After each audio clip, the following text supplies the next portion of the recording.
Okay, good afternoon, everyone, and good morning, namaste, and good evening from whichever part of the world you are seeing us. Let me tell you that I, being the co founder of Bloom, would like to welcome each and everyone to the 134th show of Bloom, non-stop Sundays, few offline, few online. And here we are today hosting our most eminent guest, Mr. Kuldeep Singh Manhas. Thank you. And when I read the profile of this of Kuldeep Singh sir, it is really, really interesting. It is not only interesting, it is also very, very much enriching. Understanding this Bloom platform is a platform which is not only for the Bloom members, it is for our extended family members. And on Bloom, we feel that everyone has rights to complete and fulfill their dreams, the dreams of speaking, the dreams of what are they contributing back to the society, what is the nature of their work. And with Bloom, we want everyone else also to bloom. So together we bloom. That is the whole vision of Bloom. So without taking more time, sir, I hand it over to you.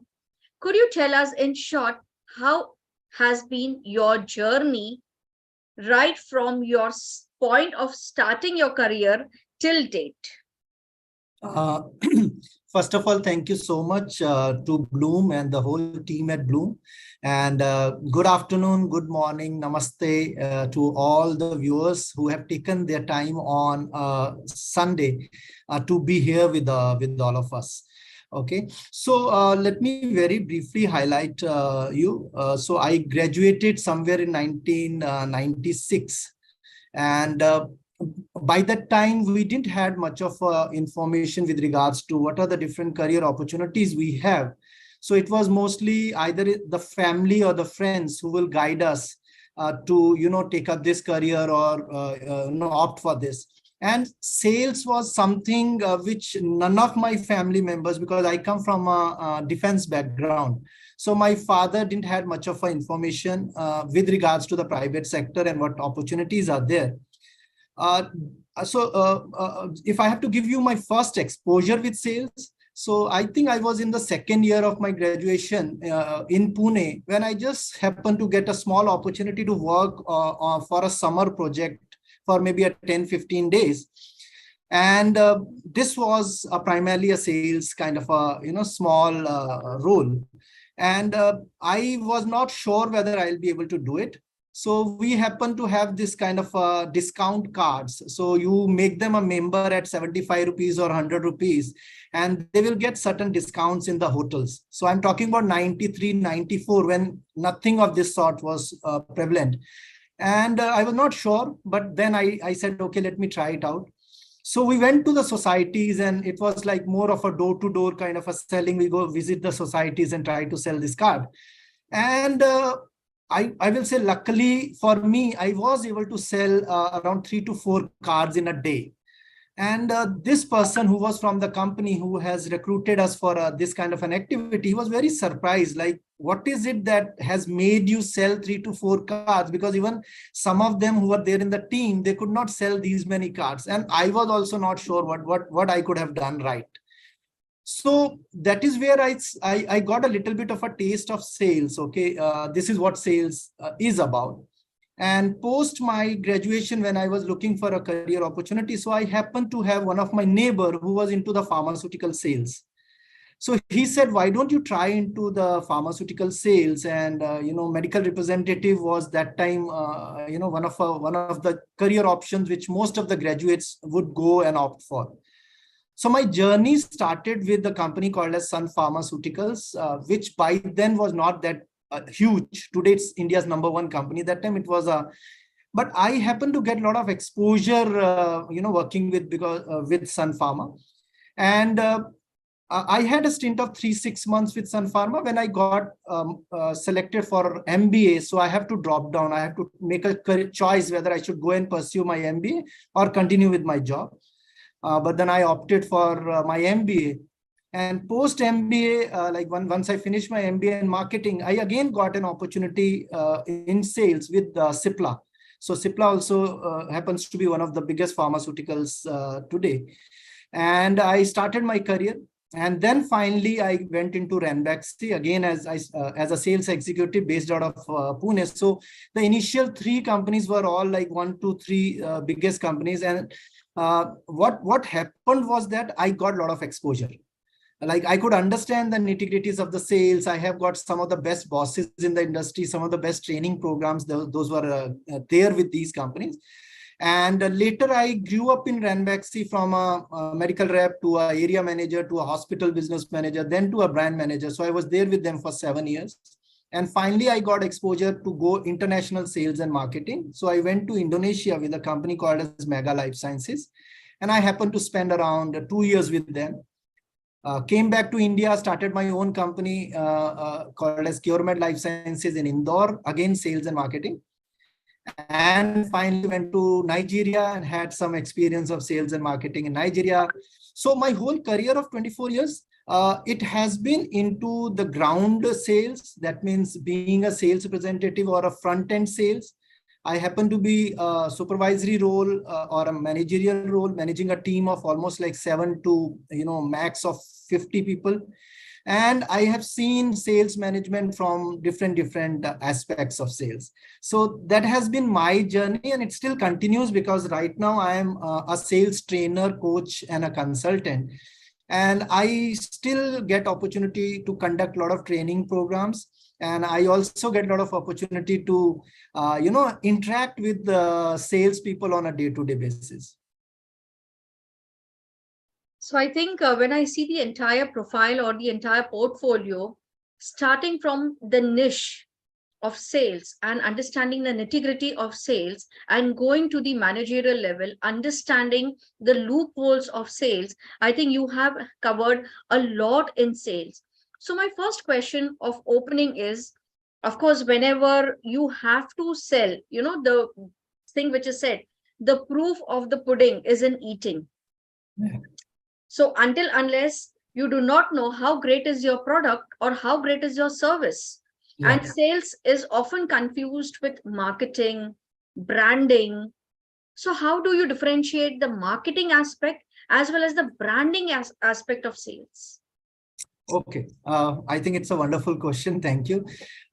So I define it very in 2 words. If I have to define and differentiate between marketing, branding, and sales, I say all the work that you will do to bring a customer to you or a prospect to you is part of your marketing, and how well they connect with you, how will they differentiate you is the role of the branding. And sales is all about how do you close that customer to buy your product. So if you have to very simply define it, marketing will be lead generation. Each and every activity that we do to bring the prospect to us to show interest in our product or service will be lead generation, which will be the part of the marketing. And all the activities that you will carry or conduct to ensure that you close that customer to buy your product or service. So lead closure is the role of the sales. So that is how we can differentiate between these two. There could be multiple other definitions, but for me, keeping it very simple, which I also train my people on, is simply keeping it very simple around these 2 words. I think that is so beautifully said, that ABC of sales, always be closing. Yeah. That should be the entire agenda, that ABC pe aap kaam kariye, everything Yes. is going to be fine. Yes. So all these sales gurus and all these sales mantras, they specifically tell one story.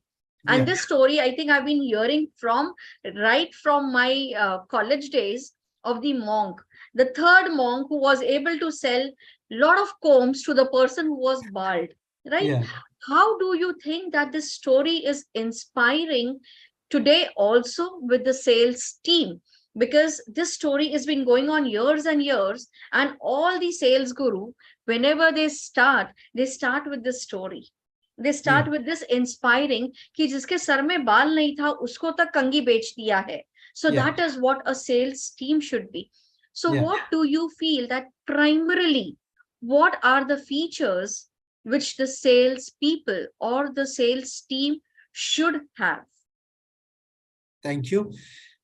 See what has happened over the years. Like if I go back to when I started, or even before that, the market competitiveness was not that great.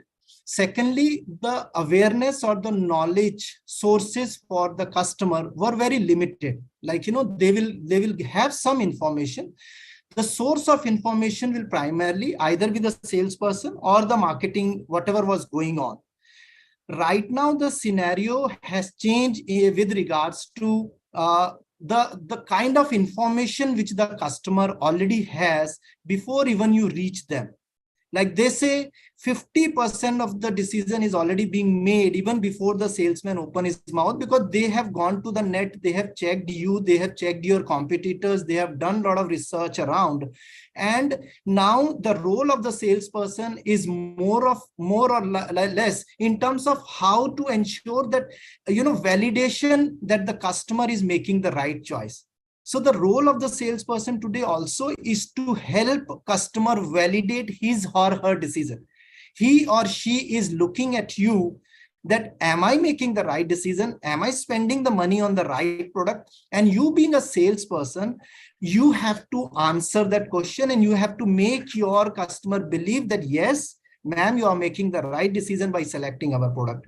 Now, coming back to your question, uh, what happens is that a salesperson who is being very pushy about his or her service, like, what happened when we walk into a mall or any kind of a showroom, as soon as the salesman walks in towards you, the first thing is you try to close yourself, or you say, "Nee, nee, nee, bhaiya, main dekh leti hu, let me check around," and then, so no one of us wants to be pushed for our purchases.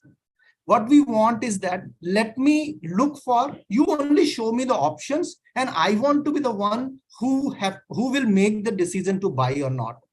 Now, the stories which have been coming, either it's called selling a com to a ballman, or there was another, selling a refrigerator to someone, Eskimo or someone, so we have been hearing these stories.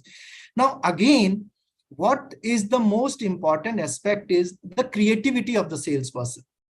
Now, if you are someone who is very narrow in your approach, what will you do is, you will think that, oh, how can I sell a com to a bald person?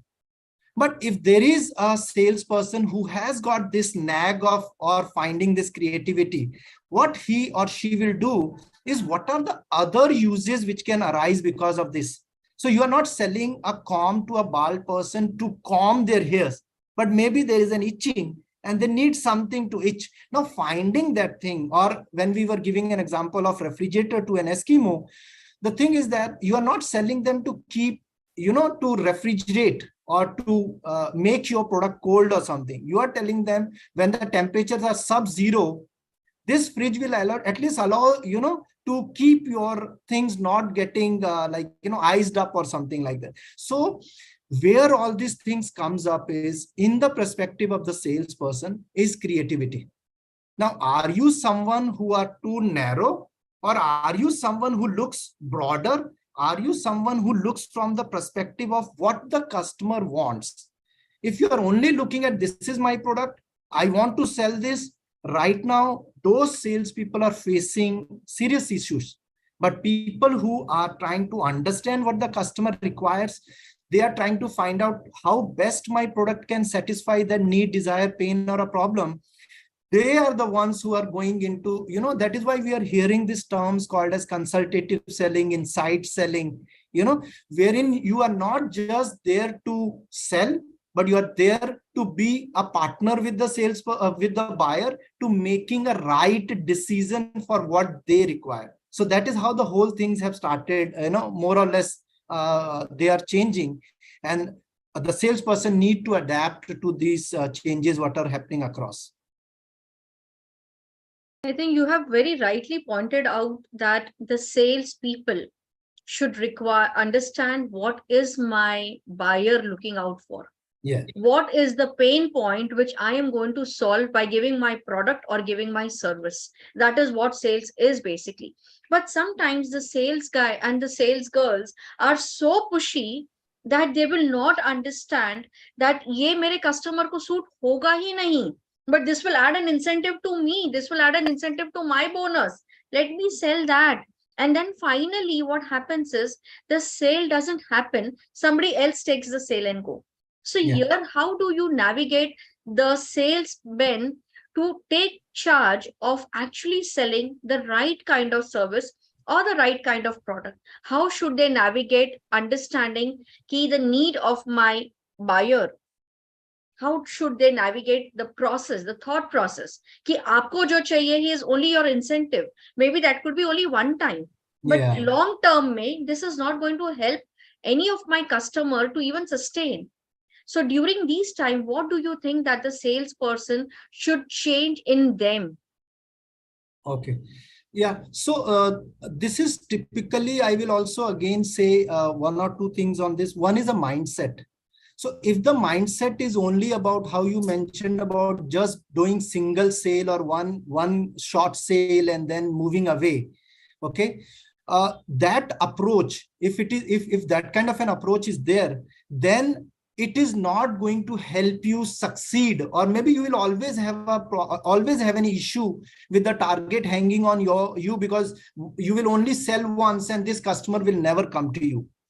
Surprisingly, 60 to 70% of the sales in most organizations is either through the repeat purchase, okay, or their existing customers keep on buying, or to a large extent almost 80% of these customers will refer you to someone and they become your brand ambassadors who will recommend you to people.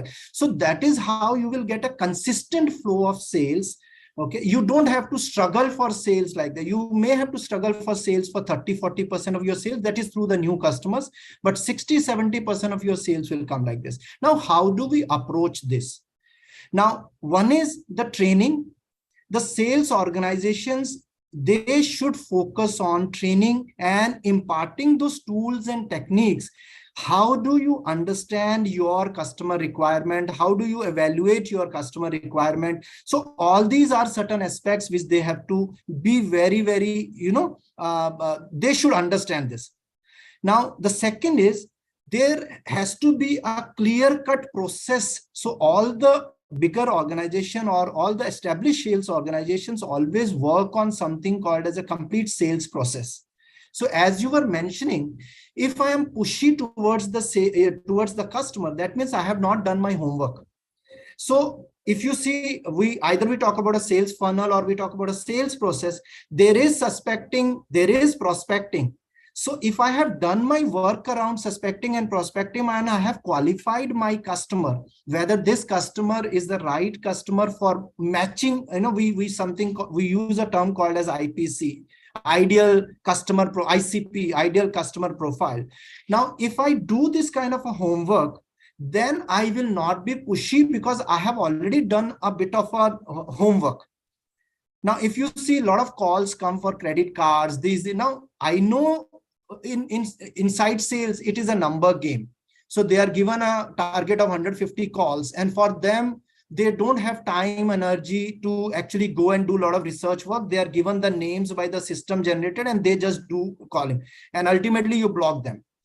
The thing is that for an organization who wants to develop a complete kind of a sales process, who want to keep a focus which is customer centric oriented, so they have to work on all these things, finding out the right customer. So that is where your marketing also do, when we talk about segmentation, targeting and positioning. So the marketing will already have done that.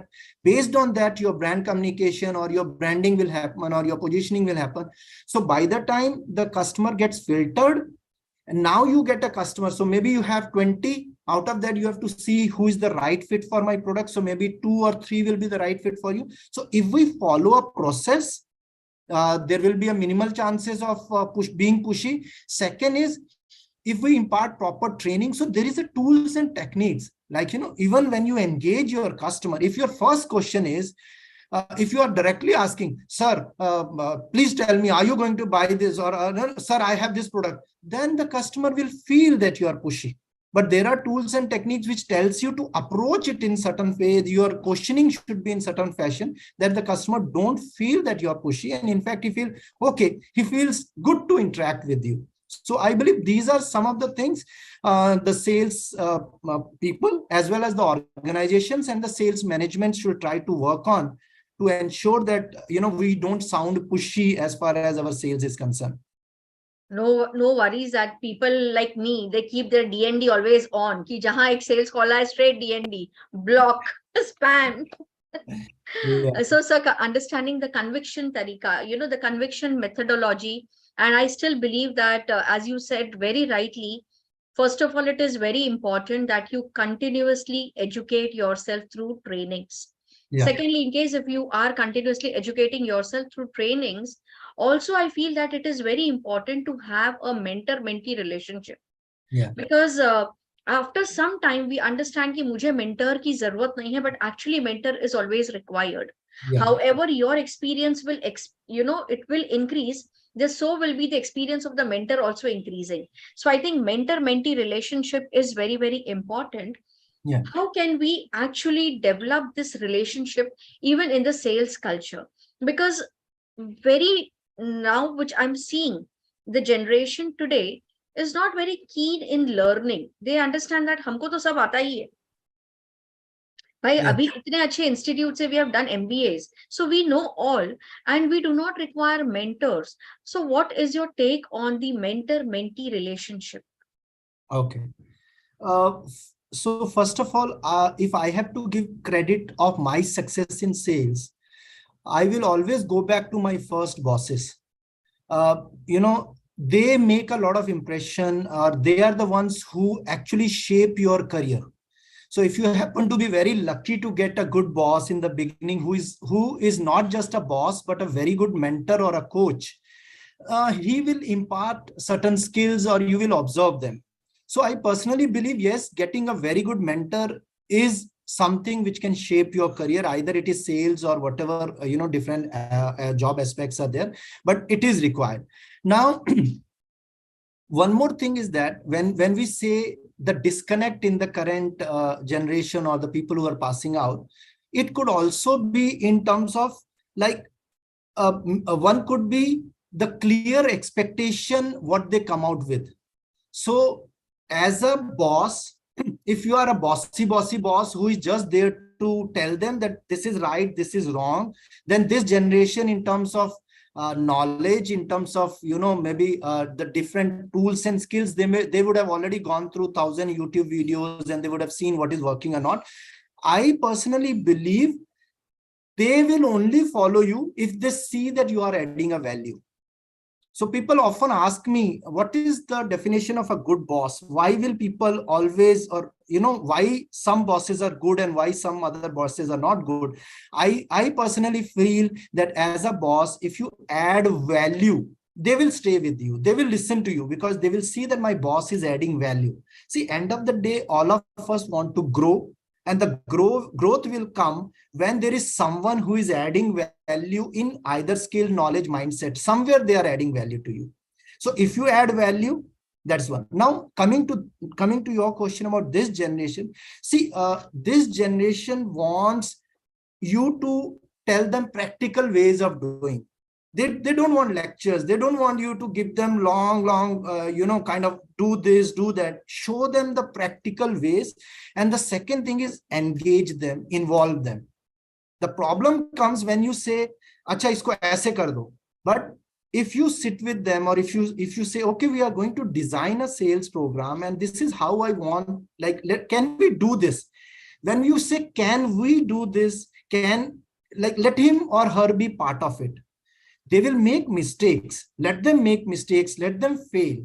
But then you being a mentor, you being a guide, or whatever role you are playing there, ensure that let them learn from that. And you bring more perspective to them. Suppose we would have done like this. What do you think? Had it worked differently? So I believe the overall approach, yes, there could be a generational gap. So, you being a smart boss, you should also understand what are their expectations.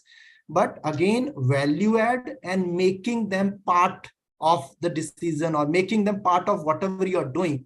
I believe these things are very, very important as far as now, whatever challenges some of the organizations are facing. I think I really love the language which you used is involve. And when the bosses or the leaders, they just inform कि ऐसा होना चाहिए, हम ऐसा करते थे, Uh, and that is what is not working with the generation today. yeah, And definitely they are looking out for smarter approaches, because before even coming and taking the job, they have gone through yeah, thousands of YouTube videos, and yeah, this thousand of YouTube videos have definitely enlightened them, and also have brought them कि yes, अगर तुमको 2 + 2 4 मिल जाता है तो 4 + 0 मत try करो. yeah, Okay, so I think the involvement with the younger generation, engaging them in right kind of conversation, and yeah, also allowing the thought process ki okay, tell me how could we do it something differently, yeah, that really matters. So yeah, sir, ye isse I remember one more very beautiful question which comes into my mind. And hum sabne Sholay देखी थी, yeah, right? And Sippy साहब हम सबके घर नहीं आए थे शोले बेचने के लिए, yeah, but word of mouth was so fast कि अपने आप शोले बिक गई, yeah.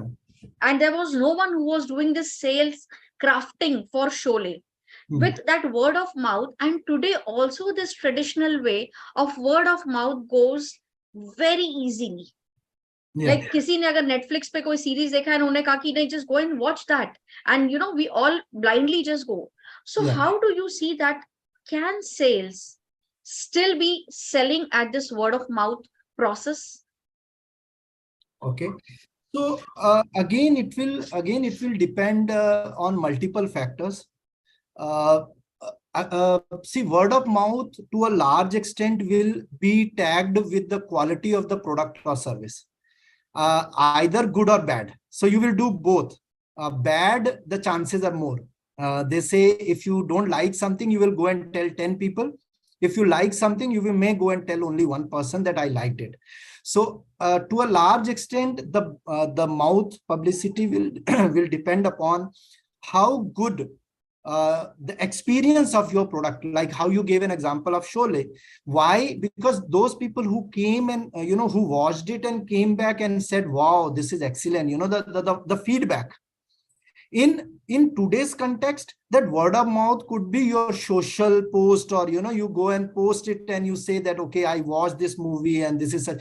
So the whole thing that like we used to do when we used to talk, but now that is on your WhatsApp, or that is on your Facebook, or that is on you are just going out and telling that, okay, this is what I have done. So the relevance of the word of mouth is very, very much there as far as sales is concerned, and it is in fact a boon for the organizations if they are able to utilize it. Because end of the day, look at the amount of money which you have to spend on advertising.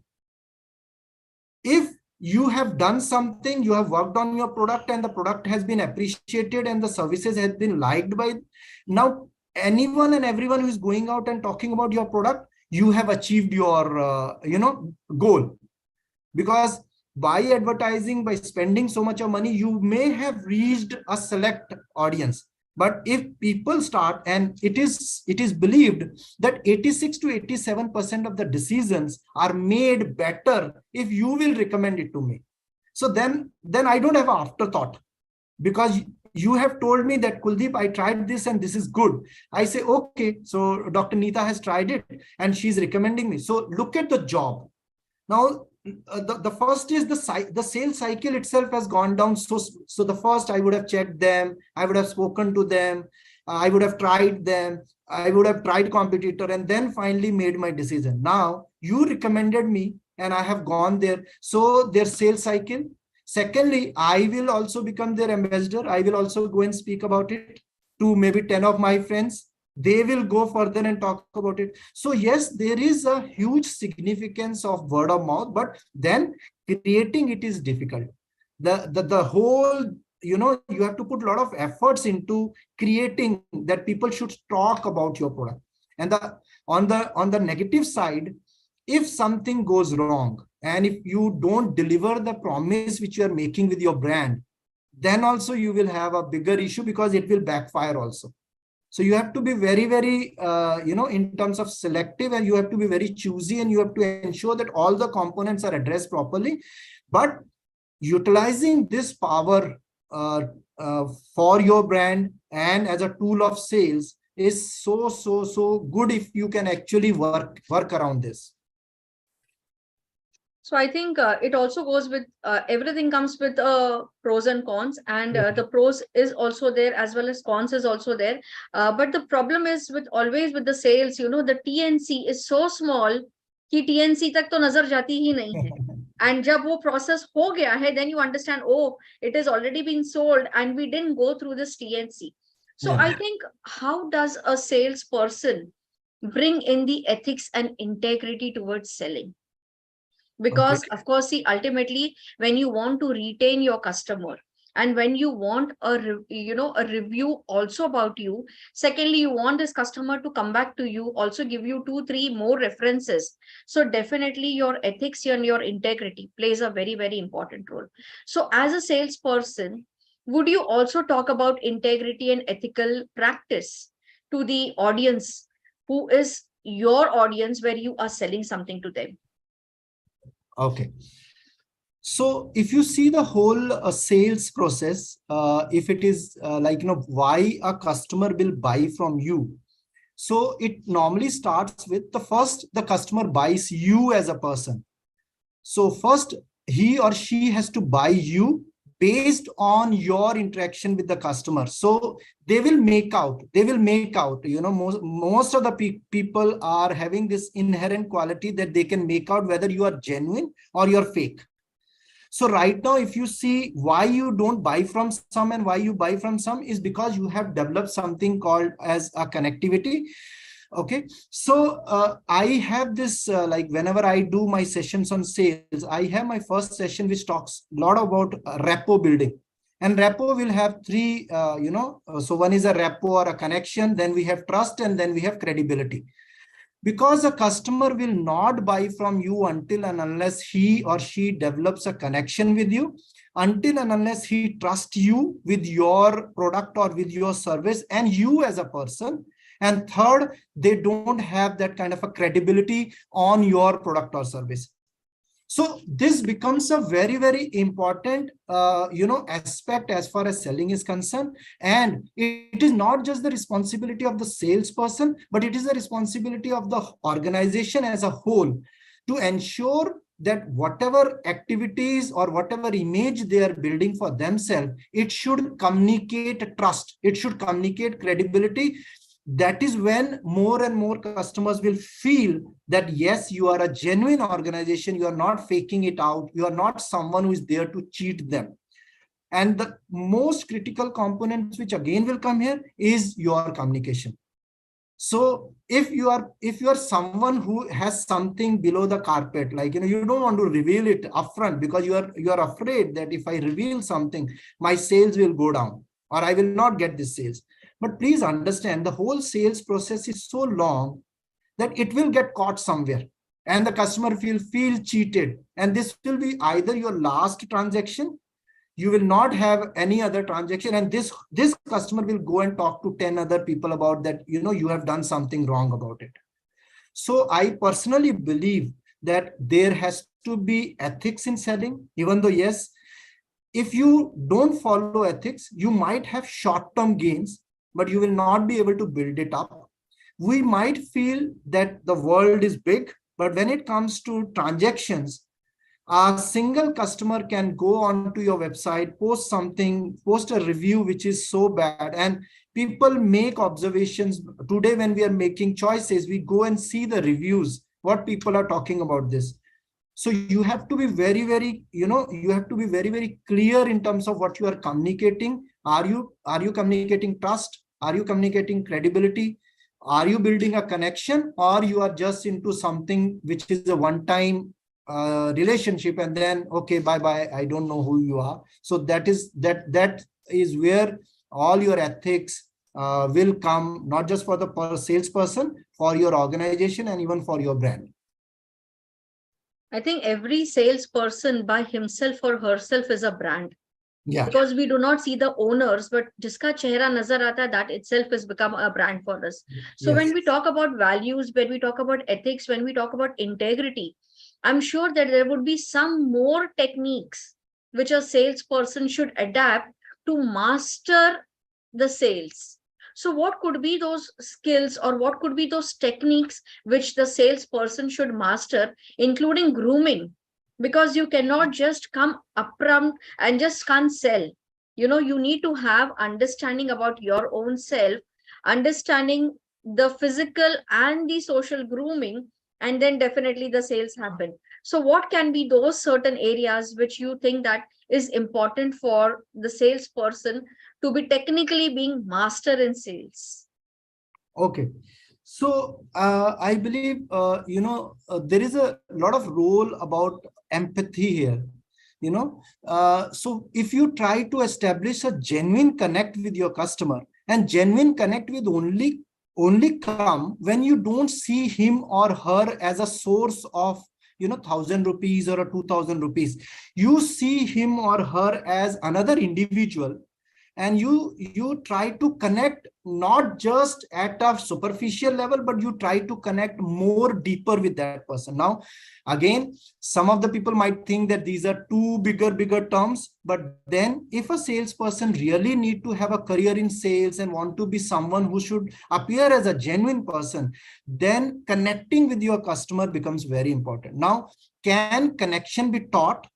Yes. So you have a behavioral training, you can work with the salesperson, you can implant this kind of a training, that how they can start seeing the buyer not just as an individual, but buyer as an persona, that whom you are talking to is someone with the heart.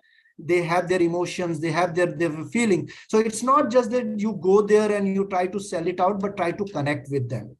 So I personally believe empathy is something that you try to develop, or you try. If you don't have it, maybe then you can request for your superiors or to your training department that I personally don't, I am not able to connect.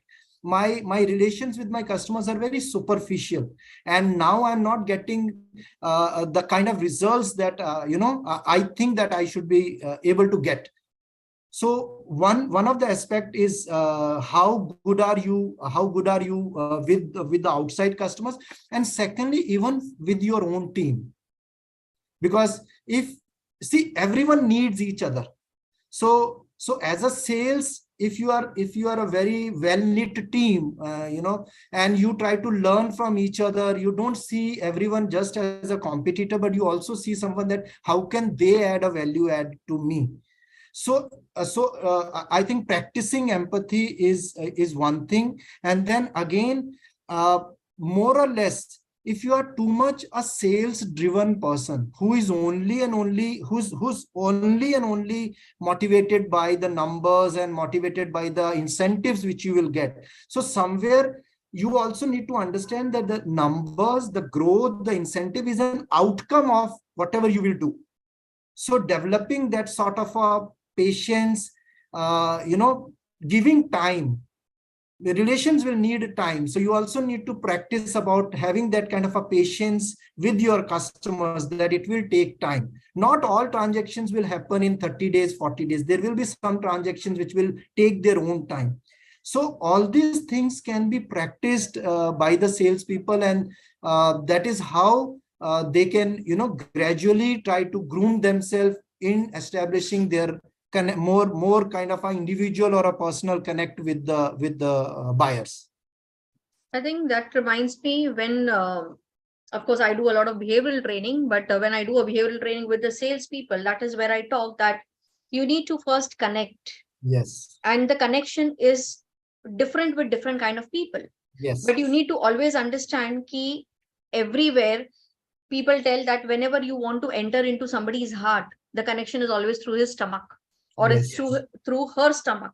Yeah. So why not bring in those emotions of connect, convince, and collaborate?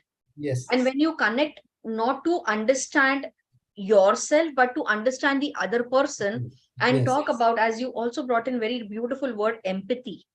Connect with empathy, and understanding, connection with empathy will always give you the desired results. Yes. So this is a very important tool, which I understand that as senior salespeople, we also need to give this to our juniors, and definitely connect, convince, and collaborate, and then the whole thing just is the outcome, as you said. So, sir, very recently we have also celebrated our Women's Day. Of Yeah. course, March, everyone, there would be some people who would have yet not celebrated, would be celebrating in future also. How do you see the sales figure with the women's? Because kahi na kahi, they do talk about risk taking. They also talk about, yes, we need to be one of the people who are into sales. But what are you seeing the proportion, the ratio of the female salesperson versus the male sales? Okay. So before I answer this, I missed one point in the discussion we had just. I believe practicing listening is one thing which I missed. So what happened is that all of us are in so much of a hurry to answer. When we were talking about empathy, I believe one of the key component there also is active listening. So we don't listen just to answer, but we actually listen to listen. And that is where, like, you said convince and, to connect and collaborate. So listening is one thing which the salespeople should practice. As a normal trend, what is seen is 80-20, 80% of the talking and 20% of the listening. But when we train, or what we have been, what our gurus have been telling us, it should be opposite. A good salesman is someone who spends almost 75%, 70% of the time on listening, because when you listen, the customer is going to give you indicators. The customer is, his need, desire, pain will be hidden somewhere in those lines which he communicates to you. And if you are a good listener, you will be able to pick that, and you will try to build your whole solution around that. So I believe listening is something which is very, very important, apart from empathy and other terms which we have used. Now, coming to your this thing. All the industries where I have worked, I have been primarily into the pharma. Then I was also into the B2B sales. I was also into industrial sales. The proportion of female in sales has been less. Apart from when I was working in Indonesia, there the girls were more compared to the boys. When I was working in Nigeria, the proportion was maybe 60-40 or 50-50, 50 women, 50 men, similarly. But in India, in pharma sales, even with bigger companies where I have worked with, the proportion has only been 5 to 10% of the female, population in the whole sales departments. Even right now, when I go and conduct the sales training, I only see less than 5%. So yes, there is kind of right now, not many. I don't know whether willingly they are not coming up, or they are more into the inside sales and they don't want to come into the field sales. Because inside sales, I do see a large volume of women. They are there in the inside sales, but when it comes to field sales, front sales, they are not there. Now, personally, I have found out that female or women, they are so good with sales. Like when I entered into this industry, my boss was she was a woman, and she was so strong, not just in terms of how she used to deal with us, but in terms of her customer interactions. I also happened to write few days back on my LinkedIn about how, women, they have been God gifted with so many talents, that if they can utilize them properly, or to optimize that, they will be having a lot of success into the sales. The kind of connect they can have, they are good listeners. Means when they are talking to their customers, they feel they can catch out more kind of what the customer is trying to communicate with them, and they also are able to resolve if there is a conflict with the customer. So they will try to have a sort of a technique where they will mellow down and bring the customer down, and then listen to that and then solve it out. So personally, I believe there is a lot of scope for women in sales, and yes, they can also have huge success if they come up here and they try to create a career around it. Now, they means I don't know whether I'll be right or wrong in saying, but a woman has different stages in her life, and she starts her career, then there is a marriage, and maybe some of the family may not agree to her pursue her career, and she may drop down, or she will say, okay, let me go and join an office job or a back-end office job. So then they could be, after a few years, maybe she delivers a baby. Then again she has a cut down in her career, and then maybe halt a career, and then after coming back again, whether she wants to pursue into sales or not. So there are these things, but then I have seen a lot of women who have continued their career into sales, and they have been super successful in terms of how they have built their careers into sales, and how they have consistently stayed there in sales. And now they are like, some of them are at the top, like some of them are at the highest designations, or pursuing roles in multinationals and even Indian organizations.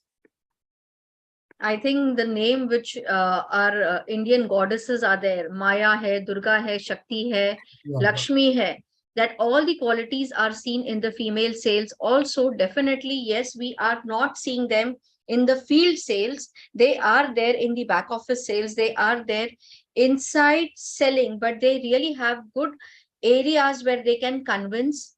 They can also negotiate. And as you very rightly said that, conflict, whenever it comes to conflict, they know how to mellow down and how to even resolve the conflict.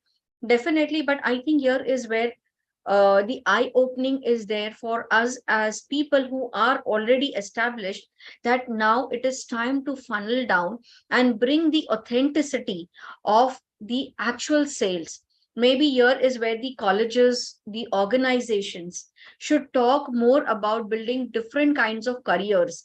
And we also have to have A and B plan. So maybe A plan can be only branding, but the B plan can be also marketing.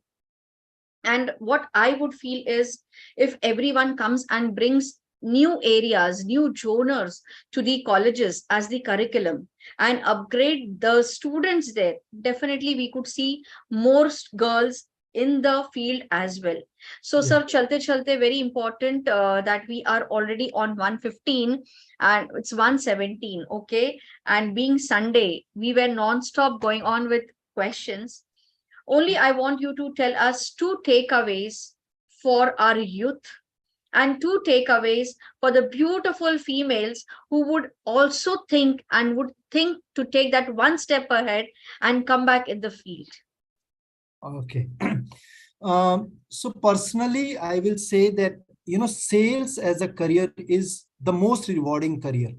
I'm not saying it just from this thing, but I have seen, my friends who are currently the presidents of the companies, vice presidents of the, or even the MDs of the companies. All of us started from the root level as a medical sales representative or executives. Sales is the highest rewarding career for those who are ready to put their efforts. So my personal suggestion, request to the youth will be that they should explore it. They should not go with what they hear. They should come, they should explore, because sales is not about one particular, it's a vast, it's a vast topic. It's a vast subject. It has so many different kind of industries, domains, roles. You can choose to go into that. And if you wish to make career into sales, the second takeaway is, please keep yourself updating. And they are more lucky in terms of the kind of content. There are so many sales gurus and all whose textbooks are available, whose videos are available, and you can you can go to YouTube, or you can go to LinkedIn and all, and you can start following in them, and then you can learn. Even most of the organizations also keep on conducting a lot of training programs on sales and selling. So make your choice.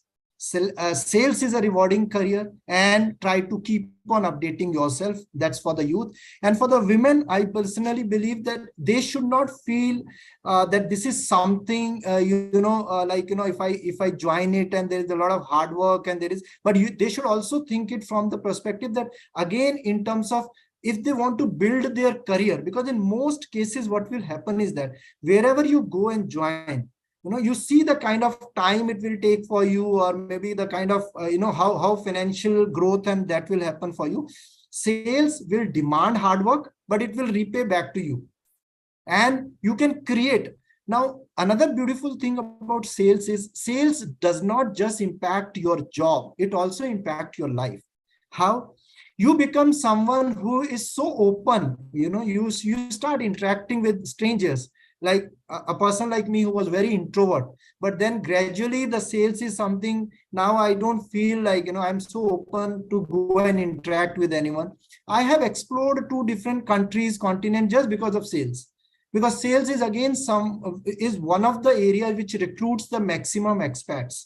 If you see the data, I believe after IT, even sales, or after IT, oil and all, sales is also one of which can give you to get exposure into any part of the world. So even for my like all those women who are watching us or listening to us, or maybe watch this video in the future, my thing is that come out, explore it, and continue, or consistency, have that consistency to follow it. Yes, there could be some hurdles, but then there will be larger rewards also which will be there. And grow, and you should be also open to seek for help, assistance, learn. So that is the crux of having a career in sales. So I think so beautifully you have said that the ladies there out, or the students, the first thing is come out. And as you come out, you evolve because you meet several people. And I have already really have seen, as sir, you mentioned that you are introvert, but you have really made a very good career. Lot of introverts have made amazing career in sales. I don't know, वो बहुत ऐसे दिल की बातें करते हैं और छुप छुप के बातें ऐसे करते हैं कि ultimately the sales closes. So definitely introvert is not a skill. In fact, I see that it is an opening towards sales. So very important is evolve, engage, and get yourself empowered by even asking. It is okay to ask for help. It is always okay to go and tell that I don't understand. Can you guide me? Can you also help me? And I think the learning process will never end. जब तक हम जीते हैं, the learning process goes on, and we should not hesitate to learn and to upgrade anything.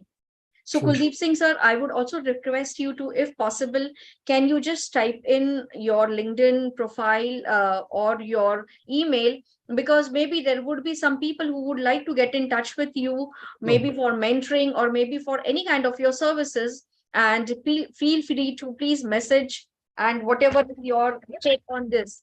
And they can connect to you one-on-one, they can connect to you for coaching, they can connect to you for even mentoring. So please take this huge help which Kuldeep Singh sir can give you, whatever is there on one-on-one basis, and definitely understanding that there is no look back. It's always look front, and when we look front, there is solution. There is solution for all kinds of problems. There is also solution in sales. So there is nothing where sales is difficult. Sales is definitely challenging. It requires persistence. It requires continuous efforts. And it also requires one thing which is said is, do not live until unless you have sold. तो जब तक आपका client close नहीं करता है, buy anything, hook or by crook, see to it that you are able to close the deal. And the closing of the deal never only happens with the brain, it also happens with the heart. So thank you, Kuldeep Singh sir, very much. Thank you, Brenda. Thank you, Deepak sir. Thank you, Abhijit. Thank you, Payal.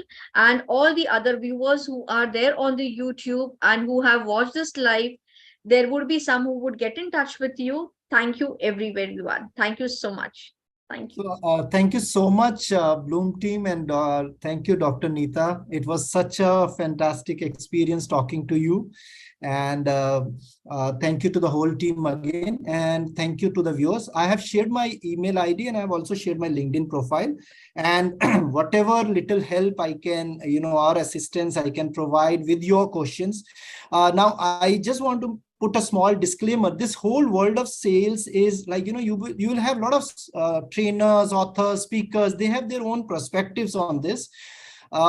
But since I come from a very, very ground, I've started my career, and I've been thankful that I have got a lot of exposure in multiple domains, multiple industries. I have worked with more than 5,000 different people across geographies. So I will have my own perspectives, whatever I have shared in this. So you have the choice to pick up, whatever you feel right or wrong, or validate it with whatever the others are saying. Okay. And again, anyone who is willing to learn or wish to associate, so please do connect with me. And it is really a privilege to be on this show today. Thank you.